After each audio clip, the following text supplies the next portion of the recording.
Baik, Assalamualaikum warahmatullahi wabarakatuh. Perkenalkan, nama saya Maya Sofia Sari.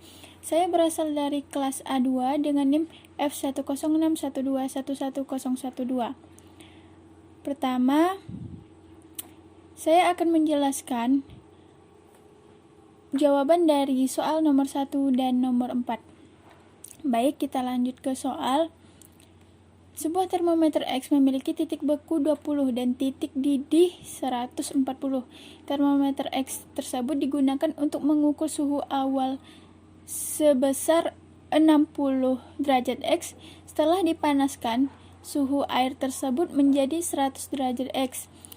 Pertanyaannya, berapa kalori yang diperlukan untuk proses memanaskan air tersebut jika massa jenis air 2 kg dengan kalori jenis air 4200 Joule per kilogram derajat Celcius?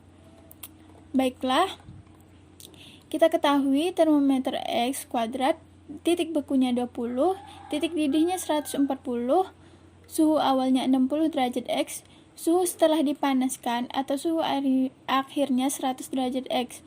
Dengan massa jenis air 2 kg, kalori jenis air 4200 Joule per kilogram derajat Celcius. Pertanyaannya, berapa kalori yang dibutuhkan? Baiklah, untuk rumusnya Q sama dengan M massa jenis air dikali C kalori jenis air dalam kurung T akhir dikurang T awal tutup kurung. Kita masukkan kalori sama dengan massanya 2 kg dikali kalori jenis air 4200 Joule per kilogram derajat Celcius dan suhu akhir air 100 derajat dikurang suhu awal air 60 derajat.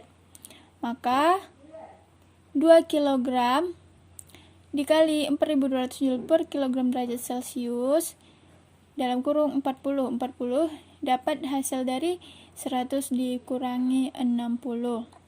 Kemudian kita masukkan lagi 2 dikali 4200 dikali 40, hasilnya adalah 336.000 Joule atau 336 kilojoule. Maka kalori yang dibutuhkan adalah 336.000 Joule atau 336 kilojoule. Untuk soal selanjutnya yaitu 1 mol gas ideal mula-mula tekanannya 3 atm, volumenya 1 liter dan energi dalamnya 456 Joule. Gas kemudian bereaksi pada tekanan tetap sampai volume 3 liter, kemudian didinginkan pada volume konstan sampai tekanannya menjadi 2 atm. Pertanyaannya, yang pertama, tunjukkan proses yang dialami gas dalam diagram P kurang sampai V. Hitunglah usaha total yang dilakukan gas dan hitunglah kalori yang ditambahkan pada gas selama proses tersebut. Baiklah, untuk pertanyaan yang A, tunjukkan proses yang dialami gas dalam diagram P sampai V. Baiklah, ini adalah diagramnya. Untuk proses 1 sampai ke 2, ini disebut proses isobarik, dan untuk 2 sampai ke 3 itu disebut proses isovolume. Usaha yang dilakukan pada proses isobarik itu, kita masukkan rumus W sama dengan P dalam kurung volume akhir dikurang volume awal sama dengan 6 Joule. Didapat 6 Joule yaitu P-nya adalah 3, volume akhirnya 3, volume awalnya 1. 3 dikurang 1, 2, maka 3 dikali 2 adalah 6 Joule. Untuk proses isovolumenya dari 2 ke 3 ini, maka usahanya yang kita dapat adalah 0. Baiklah, pertanyaan yang B yaitu hitunglah usaha total. Untuk usahanya yaitu W sama dengan W usaha 1 sampai 2 ditambah usaha 2 sampai 3.